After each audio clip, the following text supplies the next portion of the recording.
जय भारत के साथ स्वागत है आप सभी का आपके अपने news channel the CMM news 24/7 पर। तो ब्रेकिंग न्यूज और लेटेस्ट अपडेट में जानेंगे देश और दुनिया की महत्वपूर्ण कुछ चुनिंदा खबरें।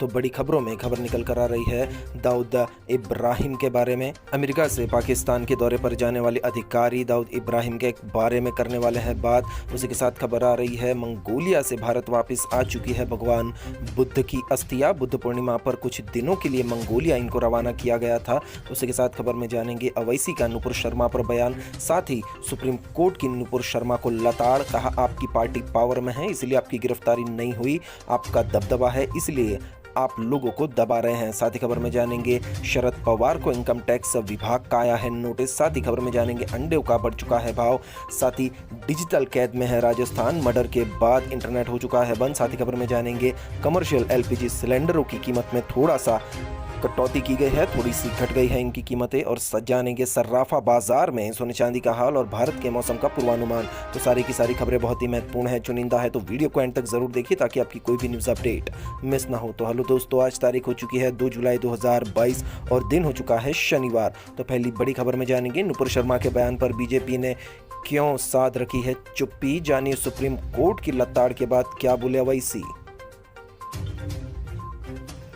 नुपुर शर्मा को सुप्रीम कोर्ट ने लताड़ लगाई और उनके बयान को डिस्टर्ब करने वाला बताया। इस मामले पर एआईएमआईएम के प्रमुख असादुद्दीन अवैसी ने कहा कि नुपुर शर्मा के बयान पर बीजेपी ने चुप्पी क्यों साध रखी है, नुपुर को तुरंत गिरफ्तार किया जाए। इस मामले पर प्रधानमंत्री मोदी क्यों रिएक्ट नहीं कर रहे हैं। उन्होंने कहा कि मोदी नुपुर शर्मा के नहीं बल्कि देश के 133 करोड़ जनता के पीएम हैं, आप उन्हें अरेस्ट क्यों नहीं कराते। बीजेपी नुपुर शर्मा को बचा रही है जबकि नुपुर शर्मा को कानून गिरफ्तार किया जाना चाहिए। जी हां दोस्तों, कानून नुपुर शर्मा की गिरफ्तारी होनी ही चाहिए। अवैसी ने कहा कि प्रधानमंत्री को यह समझना चाहिए कि नुपुर का निलंबन उनकी सजा नहीं है। 133 करोड़ की जनता में 20 करोड़ मुसलमान भी है, ये पीएम को समझना चाहिए। हम पीएम से पूछना चाहते हैं कि वे नुपुर को कब तक बचाएंगे। हैदराबाद में बीजेपी नेशनल एग्जीक्यूटिव मेंबर की मीटिंग हो रही है और नुपुर उसकी आज भी मेंबर है, तो फिर ये कैसा निलंबन हुआ। तो ये बात अवैसी की सही है दोस्तों, बीजेपी हिंदू मुसलमान करवा रही है और अपने कैंडिडेट्स को बचा भी रही है। बढ़ते अगली खबर की ओर। इस खबर में जानेंगे उदयपुर हत्याकांड में गिरफ्तार मोहसिन और आरिफ को 14 दिनों की न्यायिक हिरासत। उदयपुर में टेलर कन्हैयालाल की हत्या के बाद से ही लोगों में भारी आक्रोश है। इसी बीच राज्य के सीएम अशोक गहलोत ने भी सभी से शांति बनाए रखने की अपील की है। इसी बीच उदयपुर रथ यात्रा और जुम्मे की नमाज को लेकर पुलिस प्रशासन पूरी तरह से अलर्ट पर है। एहतियात के लिए इंटरनेट सेवा शाम तक बंद कर दी गई है। इसी बीच सीएम अशोक गहलोत कल कन्हैया के परिवार से मिले और उन्होंने 51 लाख रुपए की राशि भी उन्हें मुआवजे के तौर पर दी है। बढ़ते अगली खबर की ओर। इस खबर में जानेंगे नुपुर शर्मा के बयान पर सुप्रीम कोर्ट ने लगाई लताड़, कहा टीवी पर माफी मांगनी चाहिए थी। सुप्रीम कोर्ट ने बीजेपी यानी भारतीय जनता पार्टी की निलंबित प्रवक्ता नुपुर शर्मा के पैगंबर विवाद पर बयान जारी किया है। सुप्रीम कोर्ट ने बेहद तल्ख टिप्पणी करते हुए कहा है कि नुपुर शर्मा के बयान भड़काने वाले थे, नुपुर शर्मा को टीवी पर ही माफी मांग लेनी चाहिए थी। सुप्रीम कोर्ट ने कहा कि नुपुर ने डिस्टर्ब करने वाला बयान दिया है। कोर्ट ने कहा कि नुपुर को कैमरे पर माफी मांगनी चाहिए। अदालत ने पैगंबर विवाद पर तीखी टिप्पणी करते हुए कहा कि किसी पार्टी के प्रवक्ता होने से उसे कुछ भी कहने का लाइसेंस नहीं मिल जाता। शुक्रवार को नुपुर शर्मा ने याचिका दायर कर शीर्ष अदालत में कहा था कि उनके खिलाफ अलग अलग राज्यों में दर्ज सभी एफआईआर दिल्ली ट्रांसफर की जाए, लेकिन सुप्रीम कोर्ट ने इस याचिका पर सुनवाई करने से ही मना कर दिया। और सुप्रीम कोर्ट ने यह भी कहा कि नुपुर शर्मा ने बयान वापस लेने में बहुत देर की है और ये भी उन्हें सशर्त रूप से किया कि अगर भावनाएं आहत होती है तो बयान वापस लेती हूं।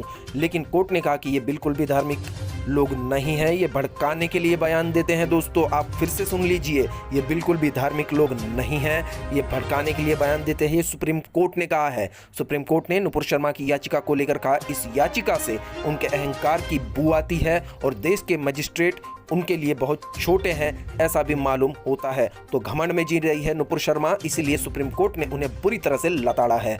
बढ़ते अगली खबर की ओर। इस खबर में जानेंगे अमित शाह ने 2019 में वादा पूरा किया होता तो आज महाराष्ट्र में बीजेपी का सीएम होता, उद्धव ठाकरे का बयान। महाराष्ट्र में एकनाथ शिंदे के मुख्यमंत्री बनने के बाद शिवसेना अध्यक्ष उद्धव ठाकरे ने कहा कि अगर गृहमंत्री अमित शाह ने 2019 में उनसे किया वादा पूरा किया होता तो महाराष्ट्र में भाजपा का मुख्यमंत्री जरूर होता। उन्होंने तथाकथित शिव सैनिक को महाराष्ट्र का मुख्यमंत्री बनाए जाने संबंधी भारतीय जनता पार्टी के फैसले पर सवाल उठाए और आश्चर्य जताए कि भाजपा ने 2019 में शिवसेना को मुख्यमंत्री पद से इनकार कर दिया था। जी हां दोस्तों, शिवसेना को मुख्यमंत्री पद देने से इनकार कर दिया था। ठाकरे ने शिवसेना भवन में संवाददाता सम्मेलन को संबोधित करते हुए कहा कि जो कल हुआ, मैं पहले ही अमित शाह से कह रहा था कि 2.5 साल शिवसेना का मुख्यमंत्री हो और वही हुआ। पहले ही अगर ऐसा करते तो महाविकास आघाड़ी का जन्म ही नहीं होता। ठाकरे ने भाजपा से ये भी कहा कि वह मुंबई को इस तरह धोखा न दे जैसे कि उन्होंने धोखा दिया था। ठाकरे ने अपनी पार्टी में बगावत को लेकर लोकतंत्र का मजाक और लोगों के वोटिंग की बर्बादी को भी एक मुद्दा बनाया है। बढ़ते अगली खबर की और इस खबर में जानेंगे, महिला को बलि का बकरा बनाया, बीजेपी में कोई मर्द नहीं, नुपुर शर्मा पर कांग्रेस ने क्या कहा, जानते हैं। नुपुर शर्मा को लेकर देश की सबसे बड़ी अदालत की टिप्पणी पर सियासत गर्म हो गई है। नुपुर को सुप्रीम कोर्ट से फटकार के बाद कांग्रेस ने बीजेपी पर हमला बोल दिया है। कांग्रेस ने बीजेपी से इस मामले पर माफी मांगने के लिए कहा है। कांग्रेस ने कहा कि नुपुर की तरफ से बीजेपी भी माफी मांगे। कांग्रेस नेता रेणुका चौधरी ने कहा कि बीजेपी देश से माफी मांगे। उन्होंने एक महिला को बलि का बकरा बना दिया, जबकि बीजेपी को माफी मांगनी चाहिए थी। बीजेपी में अब कोई मर्द नहीं बचा है कि जो माफी मांग सके। बढ़ते अगली खबर की और इस खबर में जानेंगे, शरद पवार को आयकर विभाग का नोटिस। शरद पवार बोले कि लव लेटर आया है। तो शरद पवार को आयकर विभाग का नोटिस आया है। एनसीपी सुप्रीमो ने नोटिस पर तंज कसा है। महाराष्ट्र में उद्धव सरकार की विदाई के बाद और शिंदे सरकार को आए पूरे 24 घंटे भी नहीं हुए और एनसीपी प्रमुख शरद पवार को इनकम टैक्स विभाग का नोटिस आ गया। आयकर विभाग ने शरद पवार को साल 2004, 2009, 2014, 2020 में दायर चुनावी हलफनामों के संबंध में नोटिस भेजा है। तो शरद पवार ने इस पर तंज कसा है कि लव लेटर आ गया। बढ़ते अगली खबर की ओर, तो इस खबर में जानेंगे, मणिपुर में हुए भूस्खलन में मरने वालों का आंकड़ा 10 तक पहुंचा। अब भी करीब 55 लोग लापता। जी हां दोस्तों, अब 55 लोग लापता है। दरअसल मणिपुर के नोनी जिले में एक रेलवे निर्माण स्थल पर भूस्खलन में शुक्रवार को जान गंवाने वालों की संख्या बढ़कर 10 हो गई। शुक्रवार सुबह मलबे से 2 और शव बरामद किए गए। अधिकारियों ने इसकी जानकारी दी है। टुपुल यार्ड रेलवे निर्माण शिविर में बुधवार रात यह हादसा हुआ था। अधिकारियों ने बताया कि सेना, असम राइफल, प्रादेशिक सेना, आपदा मोचन बल, एनडीआरएफ, अन्य आपदा मोचन बल यानी एसडीआरएफ द्वारा सर्च रेस्क्यू अभियान चलाया जा रहा है। अब भी करीब 55 लोग लापता है। घटनास्थल से गुरुवार तक प्रादेशिक सेना के 7 जवान सहित 8 शव बरामद किए गए हैं। देखते अगले समाचार, इसमें जानेंगे, ईडी के सामने पेश हुए संजय राउत, साथ में पहुंचे कार्यकर्ताओं ने की जमकर नारेबाजी। तो महाराष्ट्र में चल रहा राजनीतिक तूफान अब कुछ थमता सा नजर आ रहा है। गुरुवार शाम को एकनाथ शिंदे ने सीएम पद की शपथ ले ली है। इसके साथ ही पिछले कई दिनों से चले आ रहे कयासों के दौर भी थम गए हैं और राज्य में सरकार परिवर्तन भी हो चुकी है। वहीं इन सबके बीच शुक्रवार को शिवसेना के नेता और राज्यसभा सांसद संजय राउत को ईडी के सामने पेश होने का समन मिला था, तो वो ईडी के सामने पेश हुए। इस दौरान के साथ शिवसेना के सैकड़ों कार्यकर्ता भी ईडी के दफ्तर के सामने आए और बाहर उन्होंने जमकर नारेबाजी भी की, जैसा राहुल गांधी के साथ हुआ था। राहुल गांधी जब ईडी के सामने पेश हुए थे तो कांग्रेस के कार्यकर्ताओं ने भी, यहां तक कि कई राज्यों के सीएमओ ने भी जाके वहां पर नारेबाजी की थी। बढ़ते अगली खबर की और इस खबर में जानेंगे, देवेंद्र फडणवीस को लेकर क्या बोल गए सीएम एकनाथ शिंदे, कह दी ये बड़ी बात। जी हां दोस्तों, अब महाराष्ट्र की सियासत में जो भी उथल पुथल थी अब थम चुकी है। एकनाथ शिंदे सीएम बनने के बाद बयानबाजी का दौर जारी है। तो बयानबाजी के बाद महाराष्ट्र में चल रहे राजनीतिक तूफान ने एक बड़ा मोड़ लिया है। शिवसेना के बागी नेता एकनाथ शिंदे ने राज्य के नए मुख्यमंत्री के रूप में शपथ ग्रहण की। उन्होंने बीजेपी के समर्थन से सरकार बनाने का दावा पेश किया था, जिसके बाद राज्यपाल ने गुरुवार की शाम को राजभवन में उन्हें मुख्यमंत्री पद की शपथ दिलाई। उनके साथ ही देवेंद्र फडणवीस को उप मुख्यमंत्री बनाया गया। हालांकि शपथ ग्रहण से पहले उन्होंने प्रेस कॉन्फ्रेंस में खुद के सरकार से बाहर रहने की घोषणा भी की थी, लेकिन फिर अंतिम समय में उन्हें शिंदे के साथ ही उप मुख्यमंत्री पद की शपथ ग्रहण की। बड़ा दिल दिखाकर एक शिव सैनिक को मौका दिया, ऐसा शिंदे ने कहा और तारीफ भी फडणवीस की है। बढ़ते अगली खबर की और इस खबर में जानेंगे, 20 रुपए की चाय और 50 रुपए का सर्विस चार्ज, शताब्दी में चाय पीने वालों ने शेयर किया बिल, यूजर्स ने किए कमेंट्स। तो रेलवे ने इससे अपना पल्ला झाड़ लिया है। दरअसल दिल्ली से भोपाल के बीच चलने वाली शताब्दी एक्सप्रेस में चाय के बिल को लेकर एक मामला सामने आया है। दरअसल भोपाल दिल्ली शताब्दी एक्सप्रेस से जा रहे एक यात्री ने 20 रुपए की चाय पर 50 रुपए सर्विस शुल्क लेने का बिल शेयर किया है। चाय के शुल्क वाला यह बिल सोशल मीडिया पर काफी वायरल हो रहा है। इस पर कई यूजर्स ने जोरदार कमेंट्स भी किया है। वहीं कई यूजर्स इसके पीछे के कारणों को भी बता रहे हैं। दिल्ली से भोपाल आ रहे एक पत्रकार ने शताब्दी ट्रेन में मिलने वाली चाय का बिल सोशल मीडिया पर शेयर किया है। पत्रकार ने कहा कि 20 रुपए की चाय पर 50 रुपए का जीएसटी, कुल मिलाकर तो यह चाय 70 रुपए की हो गई। क्यों, है ना ये कमाल की लूट। इस पत्रकार का कहना है कि कई बार आईआरसीटीसी को इस तरह की शिकायतें की जाती है, लेकिन उन्हें कोई फर्क नहीं पड़ता। बढ़ते अगली खबर की ओर। इस खबर में जानेंगे, दिल्ली में पहली बारिश ने 14 साल का रिकॉर्ड तोड़ा, इन राज्यों में बरसेगा मानसून। दिल्ली और एनसीआर के कुछ इलाकों में शुक्रवार को भी सुबह हल्की बारिश हुई। इसी बीच दक्षिण पश्चिम मानसून आगे बढ़ते हुए यूपी, हिमाचल प्रदेश, जम्मू कश्मीर, दिल्ली, लद्दाख पर छा गया। वहीं राजस्थान, हरियाणा और पंजाब के कुछ इलाकों में भी गुरुवार से मानसून सक्रिय हो गया है। इस बीच मानसून विभाग का कहना है कि अगले 24 घंटों के दौरान मानसून पूरे पंजाब, हरियाणा के अलावा राजस्थान के कुछ हिस्सों को कवर कर लेगा। इससे इन इलाकों में अच्छी बारिश होने के आसार है। वहीं दिल्ली में तो मानसून की पहली बारिश ने 14 साल का रिकॉर्ड भी तोड़ दिया है। सफदरगंज में 6 घंटों में 110 मिलीमीटर बारिश दर्ज की गई। सफदरगंज वेधशाला मतलब दिल्ली सफदरगंज वेधशाला गुरुवार सुबह 8:30 बजे से 6 घंटों के अंदर 110 मिलीमीटर बारिश दर्ज की गई, जो कम से कम 14 वर्षों में जून में किसी दिन होने वाली सबसे ज्यादा बारिश है। दिल्ली में 18 जून 1936 को 235.5 मिलीमीटर बारिश हुई थी, जो अब तक का रिकॉर्ड है। सामान्य तौर पर दिल्ली में जून माह के दौरान 65.5 मिलीमीटर औसतन बारिश होती है। इस बीच गुरुवार को हरियाणा के कई इलाकों में मानसूनी बादल बहुत जोर से बरसे। दिल्ली के अलावा चंडीगढ़, गोवा, तटीय कर्नाटक, हिमाचल और पश्चिमी मध्य प्रदेश में भी तेज बारिश दर्ज की गई है। बढ़ते अगली खबर की ओर। इस खबर में जानेंगे, शपथ समारोह के 1 घंटे बाद ही शिंदे की पहली कैबिनेट बैठक। 2-3 जुलाई को बुलाया गया विशेष सत्र। महाराष्ट्र में सियासी उठापटक के बाद गुरुवार को एकनाथ शिंदे ने मुख्यमंत्री पद की शपथ ली। शपथ लेते ही एकनाथ शिंदे के नेतृत्व में कैबिनेट की पहली बैठक बुलाई गई। मीटिंग के बाद मीडिया को संबोधित करते हुए सीएम शिंदे ने ये कहा कि फैसले कई अभी निलंबित है, जिन्हें पूरा किया जाएगा। उन्होंने कहा कि मेरा लक्ष्य महाराष्ट्र का विकास करना है।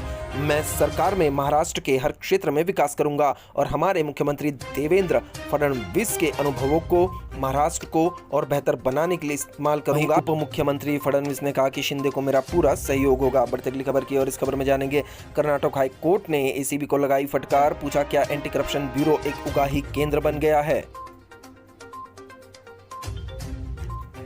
कर्नाटक हाई कोर्ट ने एंटी करप्शन ब्यूरो यानी एसीबी के कामकाज की कड़ी आलोचना करते हुए पूछा कि क्या यह उगाही केंद्र बन गया है। अदालत ने बुधवार को एसीबी के additional director general of police को एक दागी अधिकारी बताया और कहा कि यदि उन्हें बचाया जा रहा है तो सरकार को कोर्ट फटकार लगाएगी और उन्हें तलब किया जाएगा, उन्हें यहां भी बुलाया जाएगा। अदालत ने एसीबी को 2016 के बाद उन सभी मामलों का ब्यौरा पेश करने का आदेश दिया जिनमें उनसे वरिष्ठ नौकरशाहों से जुड़े मामलों में बी रिपोर्ट दायर की है। बी रिपोर्ट का अर्थ है रद्द करने की रिपोर्ट, यानी पुलिस को किसी व्यक्ति के खिलाफ चार्जशीट दायर करने और उसके खिलाफ मुकदमा चलाने के लिए कोई सबूत नहीं मिला है तो ये लोग अपने ही लोगों को बचा रहे हैं। एंटी करप्शन ब्यूरो दोस्तों होता है करप्शन को कंट्रोल करने के लिए। यदि सरकारी अधिकारी, बड़े बड़े सरकारी अधिकारी छोटे लोगों से या किसी भी लोगों से रिश्वत लेते हैं, बिना रिश्वत के काम नहीं करते या उन्हें परेशान करते हैं, उसके लिए एंटी करप्शन ब्यूरो बनाया गया है। लेकिन एंटी करप्शन ब्यूरो में ही अगर करप्शन हो तो फिर आम जनता कहां जाएगी?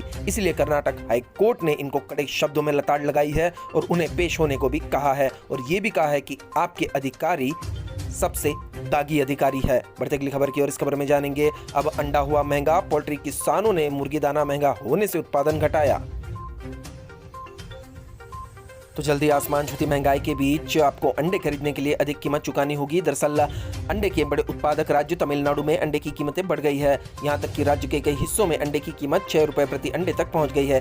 विशेषज्ञों का कहना है कि इसका असर आने वाले दिनों में पूरे देश में देखने को मिलेगा। अंडे की कीमत सभी जगह तेजी से बढ़ सकती है। पोल्ट्री किसानों ने उत्पादन घटाया है और अंडे देने वाली मुर्गियों को भी किसान बेच रहे हैं। तो मोदी जी ने तो कहा था कि बहुत हुई महंगाई की मार, अब की बार मोदी सरकार। तो दोस्तों महंगाई तो दिन ब दिन बढ़ती जा रही है और मोदी राज्य में जनता त्राही त्राही है और मोदी सरकार सिर्फ जोड़ तोड़ की राजनीति में माहिर है। बढ़ते अगली खबर की ओर। इस खबर में जानेंगे एलपीजी सिलेंडर प्राइस के बारे में। एलपीजी सिलेंडर हुआ सस्ता, इतने रुपए घट गए दाम।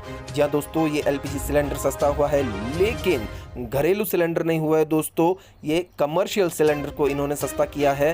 तो राष्ट्रीय राजधानी में 1 जुलाई को 19 किलो वाले कमर्शियल गैस सिलेंडर के दाम में 198 रुपए की कमी दर्ज की गई है। राजधानी मुंबई में, आर्थिक राजधानी मुंबई में 190.50 रुपए और चेन्नई में 127 रुपए की कमी प्रति सिलेंडर पर की गई है। पेट्रोलियम कंपनी इंडियन ऑयल ने कमर्शियल सिलेंडर के रेट में कटौती की है। हालांकि घरों में इस्तेमाल होने वाले 14 किलोग्राम वाले एलपीजी सिलेंडर के रेट में कोई बदलाव नहीं किया गया है। बढ़ते अगली खबर की और। इस खबर में जानेंगे यूपी के डिप्टी सीएम बोले मुगलों ने हमारे साहित्य और शिक्षण संस्थानों पर किया हमला। जी हां दोस्तों, अब यूपी के डिप्टी सीएम हिंदू मुसलमान के भड़काऊ भाषण कर रहे हैं। क्या इन पर अब कोई केस होगा? क्योंकि देखिए, इनके भाषण से ही, इनके बयान से ही प्रतीत होता है इन्होंने ये जो कहा है कि मुगलों ने हमारे साहित्य और शिक्षण संस्थानों पर हमला किया। तो अब तक क्या दोस्तों ये लोग सो रहे थे? अब क्यों ये मुगलों को निकाल रहे हैं, कुरेद के निकाल रहे हैं? मतलब मुसलमानों पर डायरेक्टली ये पॉइंट आउट करते हैं मुद्दे और हिंदू मुसलमान की भावनाओं को भड़काते हैं। हर मंदिर के नीचे इनको मस्जिद के नीचे दोस्तों इनको मंदिर नजर आता है।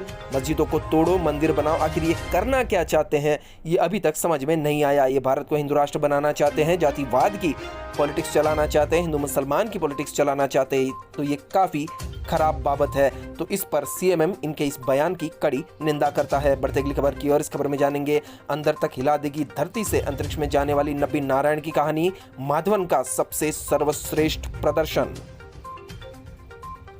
तो बॉलीवुड के गलियारों से खबर आ रही है। 2019 में रिलीज फिल्म मिशन मंगल में भारतीय अंतरिक्ष अनुसंधान संगठन इसरो के वैज्ञानिकों द्वारा भारत के पहले मार्स मिशन के सफल परीक्षण की कहानी प्रदर्शित की गई थी। अब नवंबर 2013 में मंगलयान को लॉन्च किया गया था। 1 साल से कम समय में इस सैटेलाइट ने मंगल की ऑर्बिट में प्रवेश कर इतिहास रच दिया था। भारत में अपने पहले ही प्रयास में हॉलीवुड फिल्म के बजट से भी कम खर्चे में यह अभूतपूर्व सफलता हासिल की थी। इस सफलता में विकास इंजन का बहुत बड़ा योगदान है, जिसे इसरो के पूर्व वैज्ञानिक नबी नारायण ने बनाया था। फिल्म के हिंदी पोस्टर में उनका नाम नंबी लिखा गया है और उनकी टीम ने ये पोस्टर बनाया है। धरती पर रहकर अंतरिक्ष की दुनिया में भारत को शीर्ष पर देखने का सपना देखने वाले नंबी 1994 में जासूसी के आरोप लगने के बाद सुर्खियों में आए थे। हालांकि बाद में सारे आरोप झूठे साबित हुए। सरकार ने उन्हें पद्म भूषण से भी सम्मानित किया। नब्बी की इस यात्रा पर अभिनेता आर माधवन ने फिल्म रॉकेटरी द नब्बी इफेक्ट का निर्माण किया है। इस फिल्म का लेखन निर्देशन करने के साथ वह इसके सह निर्माता भी है। तो ये बहुत अच्छी पहल की है आर माधवन ने। बढ़ते अगली खबर की और। इस खबर में जानेंगे नीरज चोपड़ा ने डायमंड लीग में 89.94 मीटर का थ्रो के साथ बनाया नेशनल रिकॉर्ड। भारतीय star athlete Olympic gold medal विजेता नीरज चोपड़ा ने नया नेशनल रिकॉर्ड बनाया है। डायमंड लीग में उन्होंने अपने ही पिछले रिकॉर्ड को बेहतर करते हुए 89.95 मीटर तक भाला फेंका। 24 साल के भारतीय स्टार ने 89.30 मीटर तक भाला फेंकते हुए पिछला रिकॉर्ड बनाने में भी कामयाबी हासिल की थी। तो इस खबर में जानेंगे थाली जेब पर भारी, मॉनसून में देरी के चलते महंगी होंगी दालें, अरहर उड़द के दामों में 5% का उछाल। व्यापारियों का कहना है कि अगर जल्द बारिश शुरू हो जाती है तो बाजार स्थिर हो जाएगा, क्योंकि तब फसल तैयार होने में देरी की आशंका खत्म हो जाएगी। चेन्नई में AFAQ उड़द की कीमत बीते शनिवार को 7,250 से 7,350 रुपए प्रति क्विंटल पर पहुंच गई, जो मंगलवार की सुबह 7,425 रुपए क्विंटल पर पहुंच गई थी। तो अब दालें महंगी होगी अगर मॉनसून टाइम पर नहीं आया तो। बढ़ते अगली खबर की और। इस खबर में जानेंगे कल कोर्ट में पेश किए जाएंगे मोहम्मद जुबैर। मामला क्या है? जी हाँ दोस्तों, दरअसल धार्मिक भावनाओं को ठेस पहुंचाने के आरोप में गिरफ्तार किए गए ऑल्ट न्यूज़ के संस्थापक मोहम्मद जुबैर को शनिवार दोपहर करीब 2 बजे पटियाला हाउस कोर्ट में पेश किया जाएगा। पुलिस का आरोप है कि जुबैर एक धार्मिक समुदाय की भावनाओं को जानबूझकर ठेस पहुंचाने के लिए धर्म का इस्तेमाल कर रहा है, जो कि गलत है दोस्तों। उधर दिल्ली हाई कोर्ट ने शुक्रवार को मोहम्मद जुबैर की एक याचिका पर दिल्ली पुलिस से जवाब मांगा है। जिसमें जुबैर ने कथित आपत्तिजनक ट्वीट से संबंधित मामले में पुलिस रिमांड की वैधता को चुनौती दी थी। न्यायमूर्ति संजीव नरूला ने याचिका पर नोटिस जारी किया है और जांच एजेंसी को अपना जवाब दाखिल करने के लिए 2 सप्ताह का समय दिया है। देखिए दोस्तों, ये कितना बड़ा विरोधाभास है या कहीं ये करप्शन है कि जुबैर को इन लोगों ने जेल में डाल दिया है, लेकिन नुपुर शर्मा की अभी तक गिरफ्तारी भी नहीं हुई है। उल्टा सरकार उसको प्रोटेक्शन दे रही है। बढ़ते अगली खबर की ओर इसमें जानेंगे। पटना सिविल कोर्ट में फट गया बम, सबूत के तौर पर लाया गया था ये बम। विस्फोटक में एक पुलिसकर्मी भी घायल। जहां दोस्तों पटना के सिविल कोर्ट में एक कम तीव्रता वाले विस्फोटक की सूचना मिलने से हड़कंप मच गया। इस घटना में एक कांस्टेबल के घायल होने की बिहार की राजधानी पटना के सिविल कोर्ट में हुए विस्फोट में एक पुलिसकर्मी के घायल होने की खबर है। बताया जा रहा है कि बम को सबूत के तौर पर कोर्ट में लाया गया था, जिससे केस की सुनवाई कर रहे जज को दिखाया जा सके, लेकिन उसी समय बम फट गया और हर तरफ अफरा तफरी मच गई। धुआं हटने के बाद पता चला कि बम लाने वाला पुलिसकर्मी खुद ही इस घटना में घायल हो गया। जब यह घटना हुई तो बहुत से लोगों को नहीं पता था कि यह बम सबूत के तौर पर कोर्ट में लाया गया है। जैसे ही बम फटा, वहां पर अफरा तफरी मच गई। लोगों को लगा कि कोई बड़ी घटना हो गई, लेकिन थोड़ी ही देर में पता चला कि यह सिर्फ एक हादसा था। बम फटने की घटना में एएसआई कदम कुआं मदन सिंह के दाहिने हाथ में चोट लगी है। हालांकि किसी अन्य व्यक्ति के घायल होने की खबर नहीं है। यह जानकारी पटना के एसएसपी मानवजीत सिंह ने दी है। बढ़ते अगली खबर की ओर। इस खबर में जानेंगे, दिल्ली पुलिस मजबूर है, जुबैर को अरेस्ट किया तो नुपुर को क्यों नहीं, गूंगे बहरे नहीं हो सकते, ओवैसी ने दिया बयान। दिल्ली पुलिस की विश्वसनीयता दांव पर है। हम उम्मीद करते हैं कि बीजेपी नुपुर शर्मा को अरेस्ट कराएगी। कानून सबके लिए एक है। ये बात एक इंटरव्यू में असादुद्दीन ओवैसी ने की है। उन्होंने कहा कि बीजेपी अपने नेताओं को बचा रही है। नुपुर शर्मा के बयान से देश का माहौल खराब हुआ। इंटरनेशनल फ्रंट पर भी देश की इज्जत तार-तार हुई। कानून पर कोई दबाव नहीं होना चाहिए। मैं बीजेपी से एक सवाल पूछना चाहता हूं कि जब जुबैर को अरेस्ट किया जा सकता है तो नुपुर शर्मा को क्यों नहीं? बीजेपी नेताओं का मामला आ जाता है तो आप सब गूंगे बहरे हो जाते हैं। ऐसा नहीं होना चाहिए। कानून सबके लिए बराबर है। बढ़ते अगली खबर की और इस खबर में जानेंगे, सुप्रीम कोर्ट की कड़ी फटकार के बाद बढ़ेगी नुपुर शर्मा की मुश्किलें। 9 राज्यों की पुलिस कर रही है इंतजार।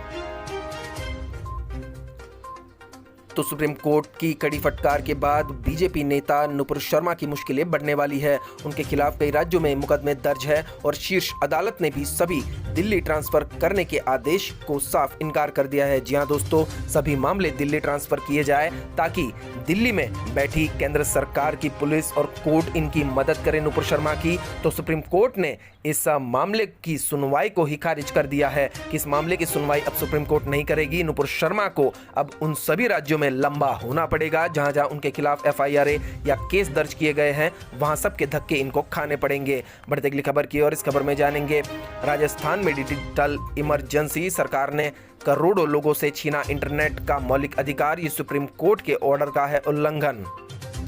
तो राजस्थान डिजिटल कैद में है। जो हिंदू मुसलमान का बवाल चल रहा है उसके चलते उदयपुर मर्डर के बाद गहलोत सरकार ने राजस्थान में इंटरनेट बैन कर दिया है। यह डिजिटल इमरजेंसी है। 1975 में इंदिरा गांधी सरकार से अलग पर मौलिक अधिकार तो छीना ही गया है। 1975 में कोई सरकार के खिलाफ न तो कुछ बोल सकता था न लिख सकता था। देश अदृश्य जेल में था। आम आदमी के सारे अधिकार सस्पेंड कर दिए गए थे।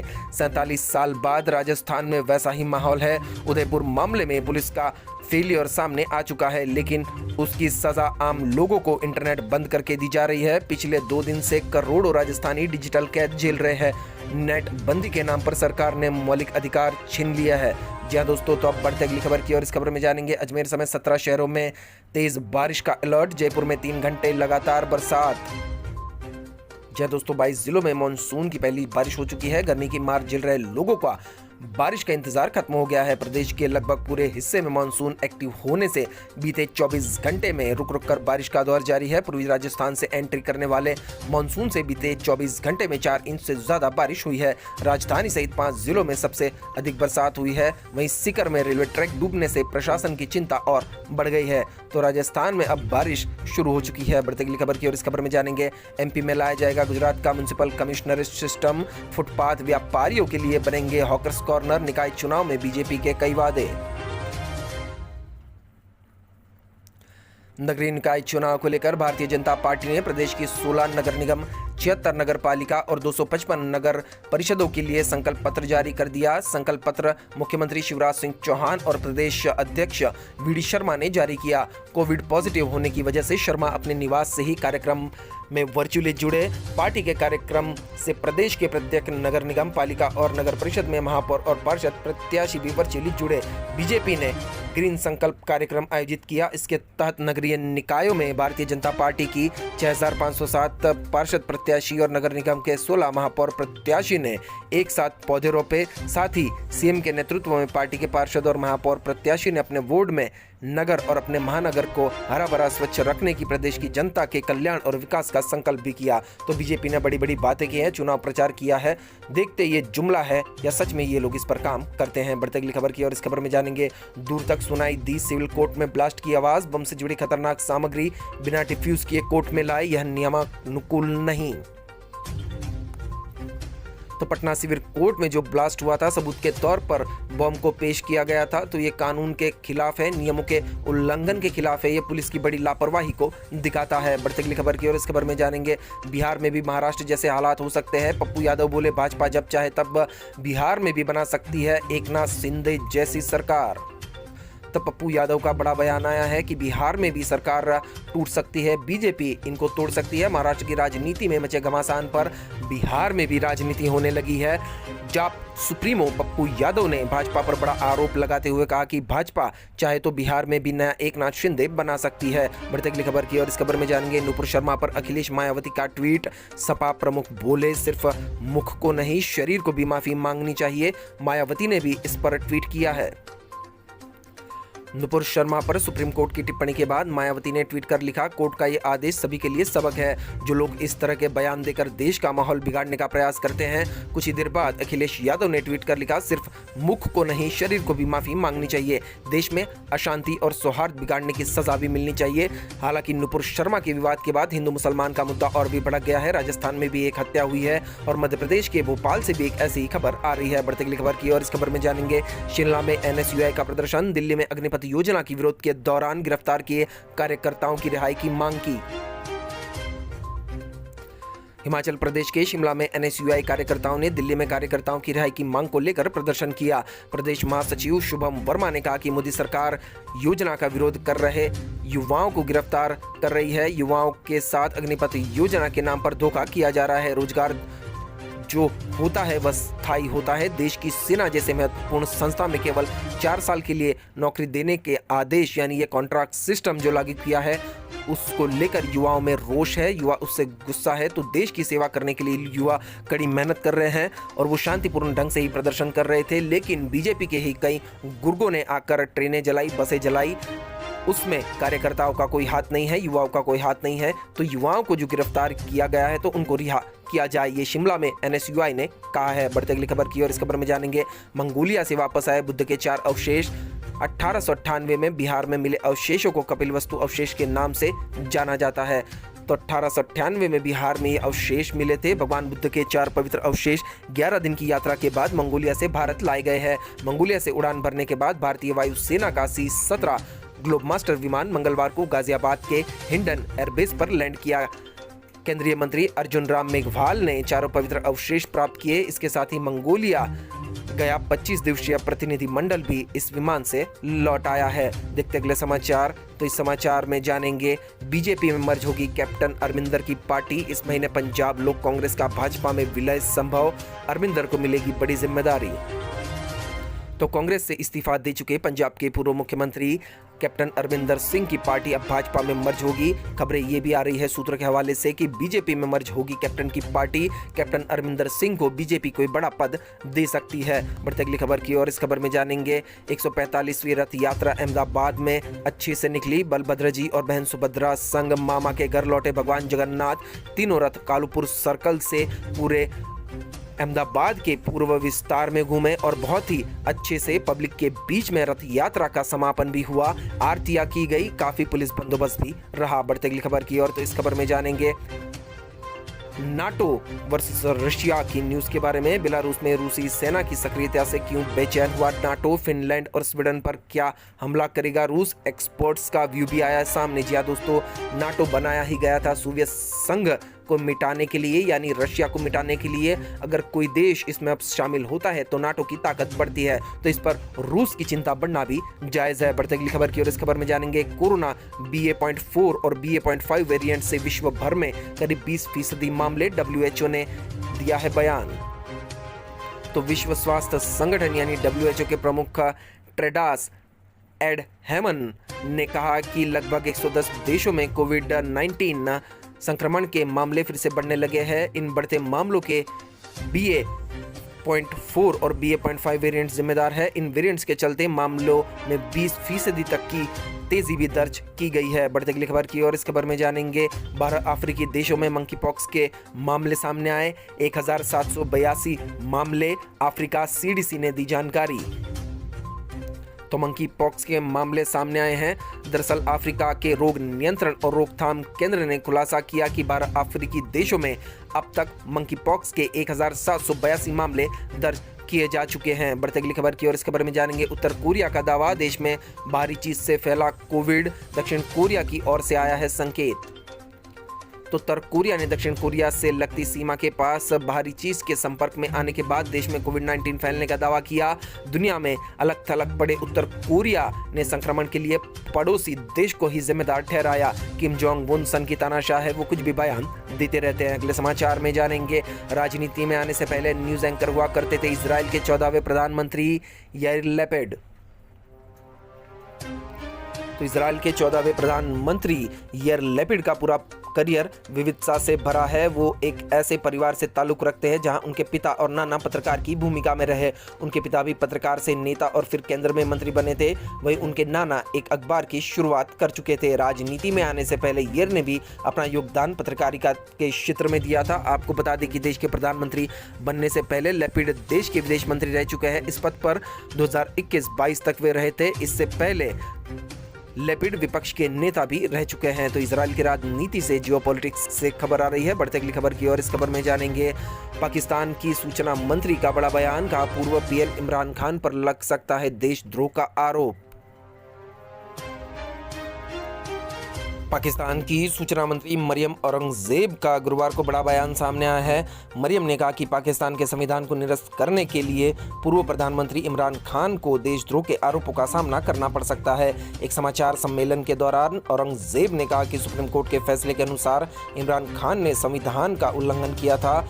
अब वह अविश्वास प्रस्ताव का सामना कर रहे थे क्योंकि तत्कालीन डिप्टी स्पीकर ने उनके खिलाफ अविश्वास प्रस्ताव को असंवैधानिक रूप से खारिज कर दिया था। बढ़ते अगले समाचार की ओर।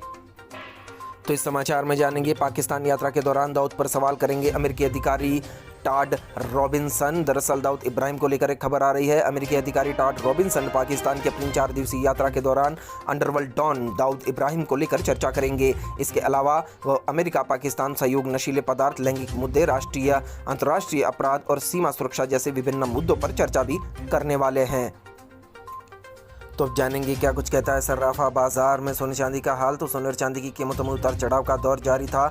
सोने पर इंपोर्ट ड्यूटी बढ़ने के बाद राष्ट्रीय राजधानी में शुक्रवार को सोना 1088 रुपये की तेजी के साथ 51,458 रुपये प्रति 10 ग्राम हो गया, जो पिछले कारोबारी सत्र में 50,370 रुपये प्रति 10 ग्राम पर बंद हुआ था। हालांकि चांदी 411 रुपये की गिरावट के साथ 58,159 रुपये प्रति किलोग्राम हो गई थी, जो पिछले कारोबार में 58,570 रुपये प्रति किलोग्राम थी। तो अब जानेंगे क्या कुछ कहता है भारत के अगले 24 घंटे के मौसम का पूर्वानुमान। तो अगले 24 घंटों के दौरान राजस्थान, पूर्वी गुजरात, कोंकण और गोवा, तटीय कर्नाटक, केरल के कुछ हिस्सों, उप हिमालय, पश्चिम बंगाल, दक्षिण पश्चिम मध्य प्रदेश और पूर्वी मध्य प्रदेश, छत्तीसगढ़, हिमाचल प्रदेश और उत्तराखंड के अलग अलग हिस्सों में हल्की से मध्यम बारिश हो सकती है। शेष पूर्वोत्तर भारत, गंगीय पश्चिम बंगाल, मध्य प्रदेश, तटीय आंध्र प्रदेश, लक्षद्वीप, दिल्ली के कुछ हिस्सों, हरियाणा और जम्मू कश्मीर में हल्की से मध्यम बारिश हो सकती है। राजस्थान के शेष हिस्सों, सौराष्ट्र और कच्छ, बिहार, झारखंड, गंगीय पश्चिम बंगाल, तेलंगाना, आंतरिक कर्नाटक, तमिलनाडु और उत्तर प्रदेश, तमिलनाडु के अलग अलग हिस्सों में हल्की बारिश